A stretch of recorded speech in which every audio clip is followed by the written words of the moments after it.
चार दोस्त रोहित, अंजलि, करण और समीर एडवेंचर के शौकीन हैं और भूतिया कहानियों पर यकीन नहीं करते। एक रात वे पुणे के सिन्हागढ़ किले में जाते हैं, जहां अजीब घटनाएं होने लगती हैं। रहस्यमय परछाइयां, दीवारों पर चेतावनी और एक भयानक चीख।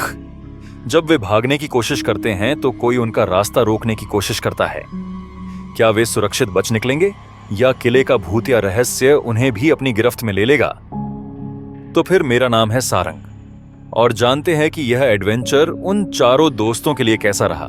सारंग स्टोरी टाइम के आज के एपिसोड में रात का समय था। चंद्रमा बादलों के पीछे छुपा हुआ था और हल्की हल्की ठंडी हवा सिन्हागढ़ किले के खंडहरों में बह रही थी। पुणे के चार दोस्तों रोहित, अंजलि, करण और समीर ने सुना था कि यह किला भूतिया है, लेकिन वे सिर्फ एक अफवाह मानते थे। वे एडवेंचर के शौकीन थे और हॉरर स्टोरीज पर ज्यादा विश्वास नहीं करते थे। अरे कुछ नहीं होता यार, ये सब कहानियां हैं जो डरपोक लोग बनाते हैं, करण ने हंसते हुए कहा। फिर भी रात में किले पर जाना थोड़ा रिस्की है, अंजलि ने घबराते हुए कहा। डरने की जरूरत नहीं है, हम कैमरा और टॉर्च लेकर जा रहे हैं।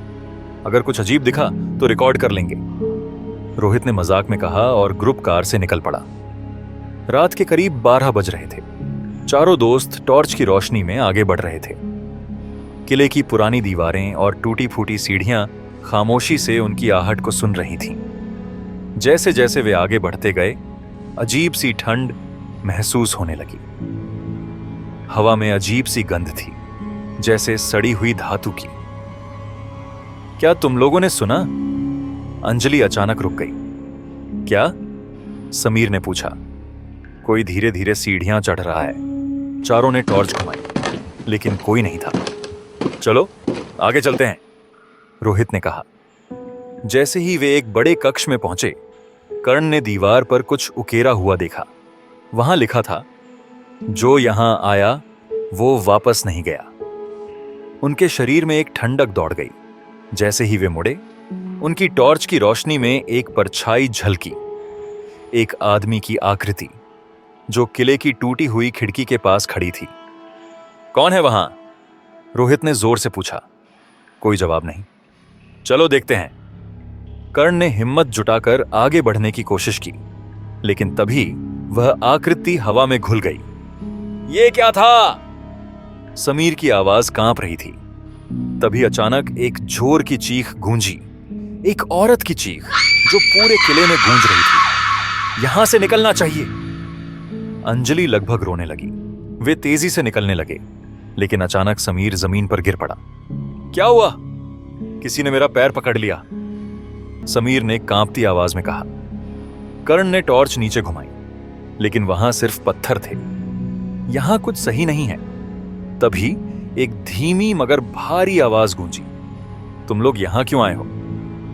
वे घबरा गए। सामने एक धुंधली आकृति दिखी, एक मराठा सैनिक की। मैं तानाजी हूं। वे हक्के बक्के रह गए। तानाजी मालुसरे? रोहित के मुंह से निकल पड़ा। हां, लेकिन मैं अब इस दुनिया में नहीं हूं। तानाजी की आत्मा ने बताया कि इस किले में उसकी आखिरी लड़ाई हुई थी। युद्ध के बाद कई सैनिकों की आत्माएं यहां कैद हो गई थीं, और कोई भी इंसान जो इस जगह आता, वे उसे अपनी यातनाओं में शामिल कर लेते। तुम लोग अभी यहां से निकल सकते हो, लेकिन अगर रुके तो फंस जाओगे। चारों दोस्तों ने बिना कुछ सोचे समझे भागना शुरू किया। वे तेजी से किले की सीढ़ियों से नीचे दौड़ने लगे, लेकिन हर तरफ से युद्ध की आवाजें आने लगीं। तलवारों की झंकार, घोड़ों की टापें, सैनिकों की चीखें। यह सब सच है, अंजलि चिल्लाई। जैसे तैसे वे गेट के करीब पहुंचे। तभी रोहित को लगा कि कोई उसे पीछे खींच रहा है। रोहित! कर्ण ने उसका हाथ पकड़ लिया। मुझे कोई खींच रहा है। समीर और अंजलि ने मिलकर उसे खींचा, और जैसे ही वे गेट पार कर गए, सब कुछ शांत हो गया। वे गाड़ी में बैठे और तेजी से वहां से निकल गए। जब वे शहर में पहुंचे तो रोहित ने मोबाइल निकाला और वीडियो देखा जो उन्होंने रिकॉर्ड किया था, लेकिन स्क्रीन पर सिर्फ अंधेरा था और एक धीमी आवाज आ रही थी, तुम बच गए, लेकिन हर कोई नहीं बचता। अगर यहाँ तक आप हमारे साथ हैं, तो ये वीडियो आपको कैसी लगी, ये आप कमेंट्स में जरूर लिख के भेजें। इस चैनल पर हम इसी तरह की और खौफनाक वीडियो लाते रहेंगे, इसीलिए सपोर्ट करें। वीडियो को लाइक करें, शेयर करें, चैनल पर नए हो तो सब्सक्राइब करें, साथ ही बेल आइकॉन को प्रेस करके ऑल के ऑप्शन को सिलेक्ट करना न भूलें, ताकि वीडियो की नोटिफिकेशन आपको सबसे पहले मिले। तो फिर मिलते हैं किसी और वीडियो में। जय हिंद।